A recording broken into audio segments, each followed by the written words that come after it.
बेटी से रिश्ता। कहानी मयंक और विभा की है। मयंक एक अच्छी नौकरी करता था, लेकिन विभा की जाति का ना होने के कारण विभा के माता पिता शादी के लिए नहीं मानते हैं। पर जब दोनों अपनी मर्जी से शादी कर लेते हैं तो क्या है विभा, 6 साल हो गए हैं शादी को, लेकिन एक दिन नहीं गया कि तुम माँ पापा को याद कर परेशान नहीं होती। मैं कितनी कोशिश करता हूँ कि तुम सब भूल जाओ।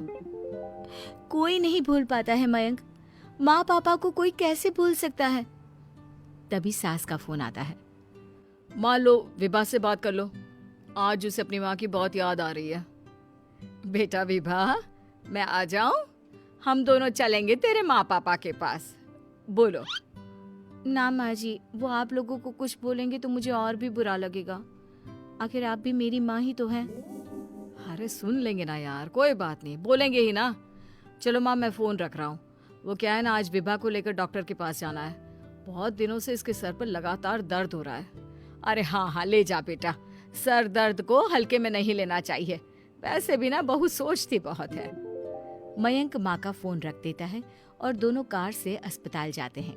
लेकिन जैसे ही वो लोग अस्पताल जाते हैं, विभा को स्ट्रेचर में नर्स उसकी माँ को लेकर जा रही दिखती है।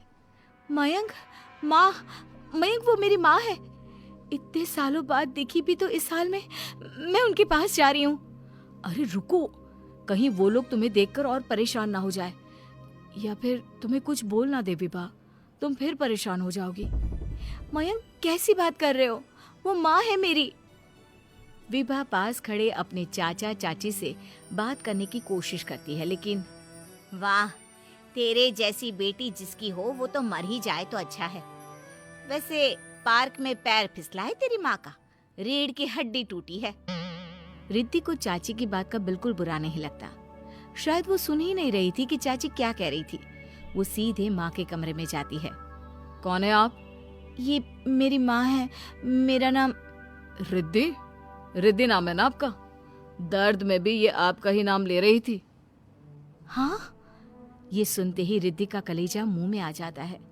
ये वही माँ है जिसने कड़े शब्दों में ये कह दिया था कि अब तेरा मेरा रिश्ता खत्म। फिर रिद्धि का पति मयंक भी वहां आ जाता है। सामने खड़े होते हैं रिद्धि के पिता। पापा, क्या हुआ माँ को? वो पार्क में गिर पड़ी, रीढ़ की हड्डी में चोट आई है। रिद्धि पिता की तरफ देखती है, लेकिन पिता मुंह फेर लेते हैं। पता है मयंक, माँ दर्द में मेरा नाम ले रही थी। मेरी माँ मुझे याद कर रही थी मयंक। मैं माँ को कुछ नहीं होने दूंगी, देख लेना।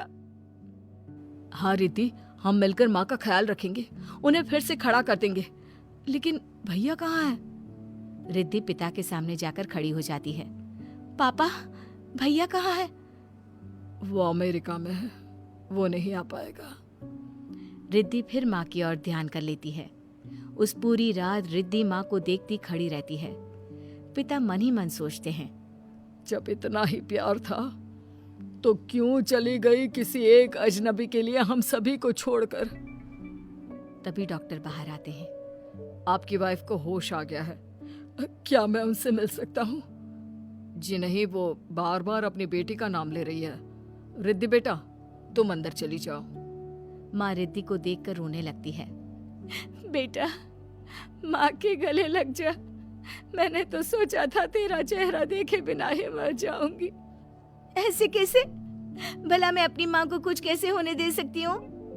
माँ उठने की कोशिश करती है, लेकिन वो उठ नहीं पाती। देखिए, आपकी रीढ़ की हड्डी में फ्रैक्चर है। मुझे प्यास लगी है, पानी पीना है। रुको माँ, मैं हूँ ना, मैं पिलाती हूँ पानी अपनी माँ को। कोई और नहीं आया? तेरे चाची चाचा आए थे माँ, पर शायद मुझे देखकर चले गए। जाने दे, इस वक्त भी पुरानी रंजिश देख रहे हैं। और रंजिश भी कैसी? माँ अपनी बेटी से नाराज ही तो थी। रिद्धि अब पूरे समय माँ के साथ रहती है। उनके हर काम को करने में उनका सहारा बनती है। फिर एक रोज, आज आपको चलने की कोशिश करनी थी, लेकिन हमारे फिजियो के डॉक्टर नहीं आए जो आपको पकड़कर चलाते, तो फिर आज। डॉक्टर साहब, मैं हूं ना, मैं माँ को चलने में मदद करूंगी।